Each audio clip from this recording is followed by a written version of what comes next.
Hi hello welcome back to my channel Jayanthi Telugu vlogs. నేను మీ జయంతి. ఈరోజు వీడియోలో వచ్చేసి తిండే కర్రీ ఎలా చేసుకోవాలో చూపిస్తున్నాను. అది హిందీలో అంటారు, తెలుగులో ఏమంటారో నాకు కూడా తెలియదు.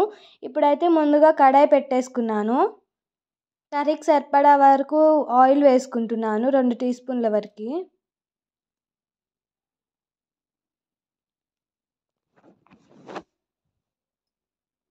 ఆయిల్ వేడైపోయిన తర్వాత పోపు దినుసులు అయితే వేసేసుకున్నాను.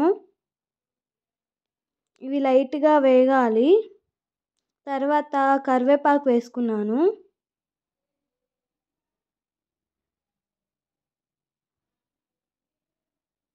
ఎండుమిర్చి కూడా వేసుకుంటున్నాను.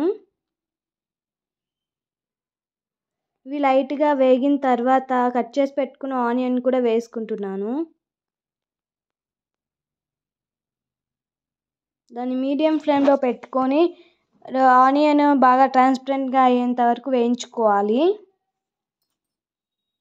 ప్లీజ్ కొత్తగా మన ఛానల్ని ఎవరైనా చూస్తున్నట్టయితే సబ్స్క్రైబ్ చేసుకోండి. పక్కనే ఉన్న బెల్ ఐకాన్ని కూడా ఆల్లో పెట్టుకుని అప్పుడే నోటిఫికేషన్ వస్తుంది నేను ఏ వీడియో పెట్టినా.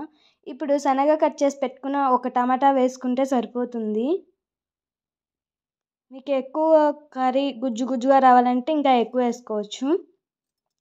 ఈ తిండే ఎలా ఉంటుందో ఇక్కడ ఫోటో యాడ్ చేస్తాను చూడండి. సేమ్ లోపటైతే సొరకాయలాగే ఉంటుంది, చూడటానికైతే జామకాయలాగా ఉంటుంది.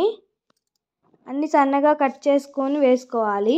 మీకు ఎవరికైనా తెలుగులో వీటిని ఏమంటారో తెలిస్తే మాకు కామెంట్ సెక్షన్లో కామెంట్ చేయండి. ఇవి అన్నీ ఒకసారి మళ్ళీ కలుపుకోవాలి.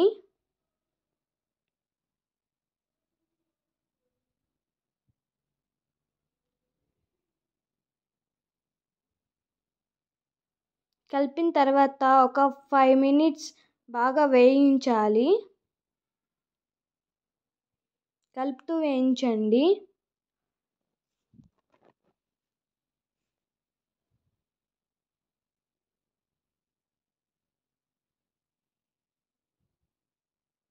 ఇప్పుడు 5 minutes తర్వాత కొంచెం పసుపు వేసుకోవాలి.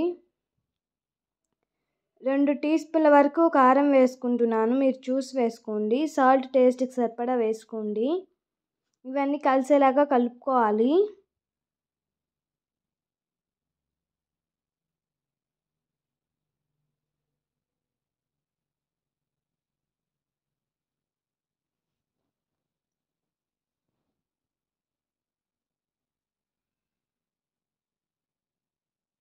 వీటిలోంచి పచ్చివాసన పోయేంత వరకు వేయించండి. తర్వాత కొంచెం వాటర్ వేసుకొని బాగా ఉడకనివ్వాలి.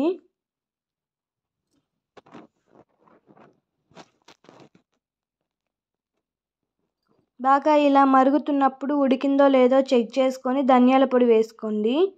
మీ దగ్గర ఉంటే గరం మసాలా కూడా వేసుకొని లాస్ట్లో కొంచెం కొత్తిమీర వేసేసుకుంటే సరిపోతుంది. కర్రీ అయితే చాలా బాగా వచ్చింది, చాలా టేస్టీగా కూడా ఉంది. సేమ్ సొరకాయ ఎలా ఉంటుందో ఈ తిండే కూడా ఇలాగే ఉంటుంది. అంతే, కర్రీ అయితే రెడీ అయిపోతుంది. ప్లీజ్ సబ్స్క్రైబ్ చేసుకొని సపోర్ట్ చేయండి. Thank you for watching. Next ఏ వీడియో కావాలో కామెంట్ సెక్షన్లో కామెంట్ చేయండి, తప్పకుండా అప్లోడ్ చేస్తాను. Until then bye bye.